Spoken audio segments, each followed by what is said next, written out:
नमस्कार, मैं हूं विशाली यादव। एक तरफ जहां प्रयागराज पहुंचकर सीजीआई वीआर गवई ने मुख्यमंत्री योगी आदित्यनाथ को देश का सबसे पावरफुल मुख्यमंत्री बताया, दूसरी तरफ जस्टिस वीआर गवई ने यह भी कह दिया कि संविधान के मूल ढांचे को कोई छू भी नहीं सकता। अगर ये सरकार ये मन बनाए कि संविधान को ही बदल देते हैं तो संविधान में संशोधन करने का अधिकार संसद के पास तो है, लेकिन मूल ढांचे को कोई नहीं छू सकता। दोस्तों, जस्टिस वीआर गवई की इन बातों को सुनकर और जस्टिस वीआर गवई का रौद्र रूप देखकर सरकार तिलमिला से गई है। दोस्तों, लंबे समय से यह कोशिश की जा रही है, कई बार सरकार ने सुप्रीम कोर्ट का दरवाजा खटखटाया है और संविधान की प्रस्तावना से धर्मनिरपेक्ष और समाजवाद जैसे शब्दों को हटाने की मांग की है, लेकिन बार बार सुप्रीम कोर्ट ने कहा कि धर्मनिरपेक्ष और समाजवाद ये ऐसे शब्द हैं जो कि संविधान की जान है, और अगर ये दो शब्द निकल जाते हैं तो संविधान की जान चली जाएगी। दोस्तों, लंबे समय से सरकार एड़ी से लेकर चोटी तक जोर लगा रही है संविधान को बदलने के लिए, लेकिन जस्टिस वीआर गवई ने साफ साफ कह दिया है कि संविधान में संशोधन तो आप कर सकते हैं लेकिन मूल ढांचे को छू भी नहीं सकते। लेकिन दोस्तों, वहीं पर मुख्यमंत्री योगी आदित्यनाथ की अचानक जमकर तारीफ भी करने लगे जस्टिस वीआर गवई, जहां पर जस्टिस वीआर गवई ने साफ साफ कहा, देखिए लिखा भी है, सीजीआई बोले योगी देश के सबसे पावरफुल सीएम, कहा मुझे ऐसा केंद्रीय मंत्री अर्जुन राम मेघवाल ने बताया, इलाहाबाद की भूमि ही पावरफुल लोगों की है। दोस्तों, सीजीआई वीआर गवई प्रयागराज पहुंचे, जहां पर मोदी सरकार में मंत्री अर्जुन राम मेघवाल ने सीजीआई से कहा कि सीएम योगी आदित्यनाथ पूरे देश के सबसे पावरफुल सीएम है। तो सीजीआई भी कहने लगे कि मुझे अर्जुन राम मेघवाल ने बताया है कि योगी आदित्यनाथ सबसे पावरफुल सीएम है। और सीजीआई ने यह भी कहा कि जब प्रयागराज की धरती ही पावरफुल है तो यहां के लोग तो पावरफुल होंगे ही। दोस्तों, यहां पर देखिए लिखा है, खबर में साफ साफ लिखा है कि चीफ जस्टिस ऑफ इंडिया यानी सीजीआई बनने के बाद जस्टिस वीआर गवई शनिवार को पहली बार प्रयागराज पहुंचे। उन्होंने कहा कि अभी अभी मंत्री मेघवाल जी ने बताया कि योगी जी इस देश के सबसे पावरफुल और कर्मठ मुख्यमंत्री हैं। इलाहाबाद की भूमि पावरफुल लोगों की है, तो योगी तो पावरफुल है ही। लेकिन दोस्तों, वहीं पर सीजीआई गवई ने यह भी कहा, देखिए लिखा भी है, संसद को संविधान में संशोधन का अधिकार है, मूल ढांचे में बदलाव का नहीं। आप संशोधन कर सकते हैं लेकिन संविधान के मूल ढांचे को आप छू भी नहीं सकते।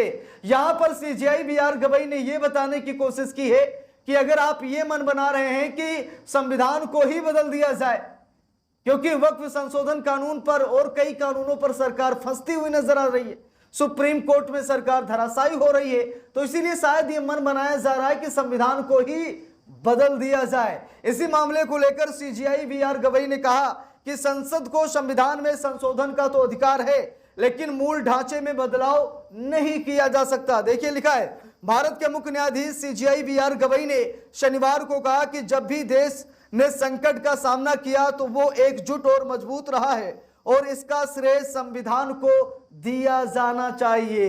दोस्तों, यहां पर शायद अंधभक्तों के लिए बहुत बड़ी बात बोल गए हैं जस्टिस वीआर गवई।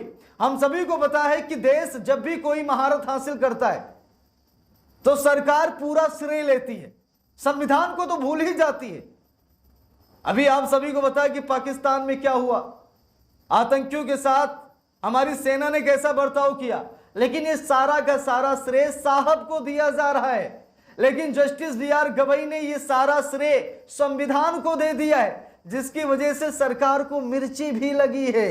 दोस्तों, यहां पर देखिए साफ साफ खबर में लिखा है, सुप्रीम कोर्ट के मुख्य न्यायाधीश न्यायमूर्ति भूषण रामकृष्ण गवई ने शनिवार को कहा कि न्यायपालिका का मौलिक कर्तव्य देश के उस आखिरी नागरिक तक पहुंचना है जिसे न्याय की जरूरत है। विधायिका और कार्यपालिका का भी यही कर्तव्य है। सीजीआई ने 5 दशक पूर्व 13 जजों की पीठ की ओर से संसद की शक्ति को लेकर दिए गए ऐतिहासिक फैसले को मील का पत्थर भी करार कर दिया। दोस्तों, हम सभी को पता है कि उपराष्ट्रपति जगदीप धनखड़ ने कहा था कि संसद ही सर्वोच्च है।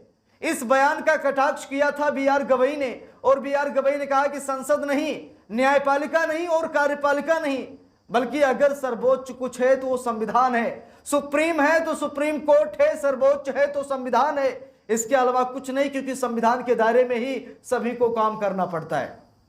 और शनिवार को जस्टिस बी.आर. गवई ने सरकार को एक और झटका दे दिया, जहां पर जस्टिस बी.आर. गवई ने देश जितने भी महारत हासिल कर रहा है, बी.आर. गवई ने कहा कि संविधान की वजह से हो रहा है, इसका श्रेय संविधान को दिया गया है, सरकार को नहीं। देखिए यहां पर लिखा है, उन्होंने कहा कि संसद को संविधान में संशोधन करने का अधिकार है और इसके लिए वो मौलिक अधिकारों में संशोधन कर सकती है, लेकिन उसके पास संविधान के मूल ढांचे में बदलाव करने का अधिकार नहीं है। 650 करोड़ रुपए की लागत से बने 14 मंजिला नए बहुउद्देशीय भवन में अधिवक्ता चैम्बर और मल्टी लेबर पार्किंग का रिमोट दबाकर उद्घाटन करने के बाद सीजीआई ने कहा कि जब भी संकट आया भारत एकजुट और मजबूत रहा और इसका श्रेय संविधान को दिया जाना चाहिए। दोस्तों, इतना कहते ही सरकार तिलमिला उठी है कि सरकार को श्रेय क्यों नहीं दिया जा रहा है। Justice B R. गवई संविधान को श्रेय क्यों दे रहे हैं, सरकार को श्रेय क्यों नहीं दे रहे हैं। दोस्तों, ऐसे जज वर्षों वर्षों बाद मिलते हैं और ऐसे जजों को तो सलाम करना ही चाहिए। Justice B R. गवई जिन्होंने ये सौगंध खाई है कि संविधान को आंच नहीं आने देंगे, संविधान की सेवा करेंगे, हम किसी नेता अभिनेता की सेवा नहीं करेंगे, हम सिर्फ और सिर्फ संविधान की सेवा करेंगे और आखिरी छोर तक पीड़ित को न्याय दिलाएंगे। ये कसम खाई है जस्टिस बी.आर. गवई ने। इसीलिए दोस्तों, आज सरकार की मनमानी पर बहुत बड़ा प्रहार हो रहा है। सरकार मनमानी नहीं कर पा रही है, सरकार टेंशन में है, सरकार भयभीत है कि जस्टिस बी.आर. गवई को कैसे रोका जाए। हम सभी को बताएं कि देश को बहुत सीजीआई मिले, कुछ ऐसे सीजीआई मिले जिन्होंने एक पार्टी का दामन पकड़ लिया, कई ऐसे जज मिले जिन्होंने एक पार्टी के पक्ष में हमेशा फैसला सुनाया, लेकिन आज एक ऐसा जज मिला है जिससे जनता खुश है। अभी तक ऐसे जज थे जिनसे सरकारें खुश हुआ करती थी, लेकिन आज ऐसे जज मिल रहे हैं हमारे देश को। ये सौभाग्य है देश का कि ऐसे जज मिल रहे हैं जिनसे पार्टियां नाराज हैं, लेकिन सरकार, माफी चाहूंगा, लेकिन जनता बहुत ही ज्यादा खुश है। और जस्टिस बी.आर. गवई को तो लाखों सलाम, जो आज जनता के लिए सोच रहे हैं, जो आज संविधान को बचाने की कोशिश कर रहे हैं। दोस्तों, इस पूरे मामले को लेकर आप सभी लोगों की क्या राय है, आप लोग कमेंट करके जरूर बताइएगा। वीडियो को लाइक कीजिएगा, शेयर कीजिएगा। Justice B R. गवई को लेकर आप लोगों के मन में जो भी प्रतिक्रियाएं हैं कमेंट बॉक्स में जरूर बताइएगा। मिलते हैं दूसरी वीडियो में, तब तक के लिए बहुत बहुत धन्यवाद।